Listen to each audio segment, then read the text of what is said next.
How can employers better manage young people who are entering the workforce?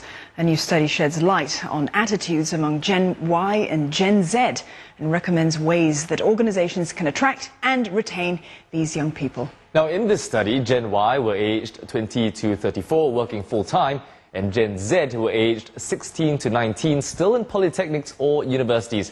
Now, joining us tonight is Professor Sattar Bawany, CEO of the Centre for Executive Education, which carried out this study. Welcome, Professor Sattar. Welcome. Thank you for having me here. Now, Prof, first, a quick search online, you see always Gen Z versus Gen Y, and now in this study, it's again Gen Z against Gen Y. So why these two particular groups? Well, I think first of all, more and more Gen Y are assuming managerial role. A lot of research has been done on Generation Y. So my concern at CEE, we are looking at, how can organization prepare their leaders in terms of facing the challenges in managing this new, potentially new set of employees, the Gen Z. Most of them are studying. They haven't started working yet. In university. They've gone through internship. They understand, the work challenges, and also many of the young boys are in the national service. So in the next 3 to 5 years' time, you can expect they to be gainfully employed. The question is, how can we prepare leaders in trying to attract, retain, and engage them, and you need to change our policies, change our way of managing these people when they come on board.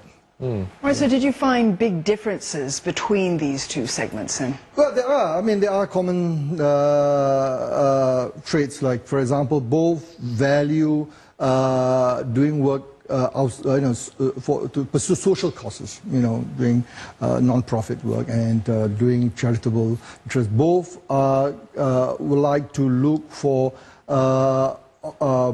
flexible work arrangement and so forth. The biggest challenge, interestingly, if you look at Gen Y, and many of, I'm sure your colleagues here, you see, they're always concerned about career growth and advancement. They want instant gratification. They want to be promoted quickly, over a period of, within 18 to 24 months. And in my work, in organization, talking to HR director, the common thing is, these people are very impatient.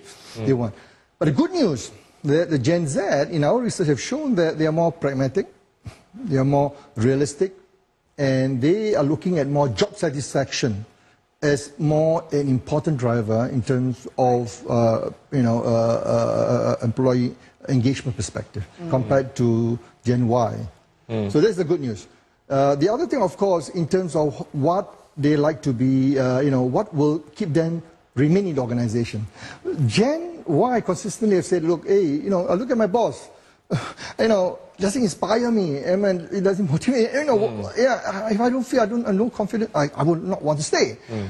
Interestingly, in our focus group interview, talking to this Gen Z, we talk about these polytechnic students, and then they say, look, hey, what's important is my peer, my colleagues.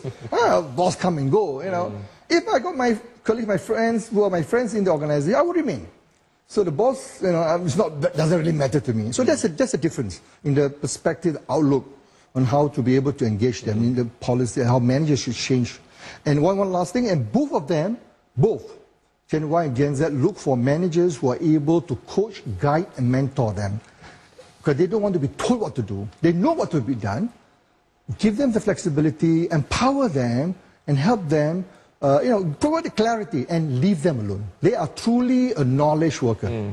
Right. So that is very important.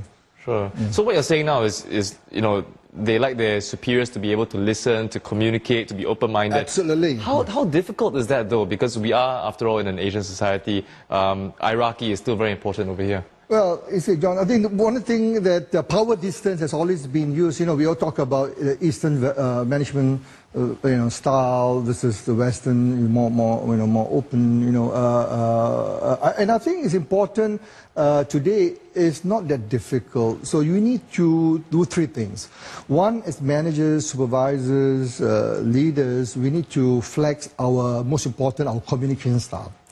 And this younger generation, very techno-savvy, we need to learn to communicate. They are text, WhatsApp generation. Yeah, exactly. So we need to learn how to communicate that, number 1. Number 2, more important, is our style of management. No more, dictatorial, directive, coercive.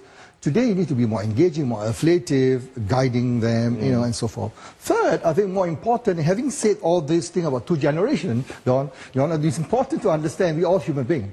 So it's important to treat every single employee uniquely and understand their motives, values, interests, and also their personality. Because that will impact the way we communicate. That will impact how we engage them and retain them in the long term. So all this research about different generational characteristics, these are guidelines for us to understand from developing policies, HR policy.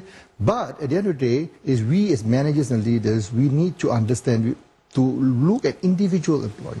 How can we communicate, speak their language, and help them to be able to, and sustain in the long term, and that's very important. Otherwise, all the investment you do into attracting them, getting them, and then you have to start going through the whole process. And yeah, this is the challenge that we. I hope all the managers and bosses out there are actually listening in on this interview, because very important insights there, especially on how to keep this Gen Z and Gen Y people. Thanks very much, Prof. That was Prof Sattar Bawany, CEO of the Centre for Executive Education. Thank you.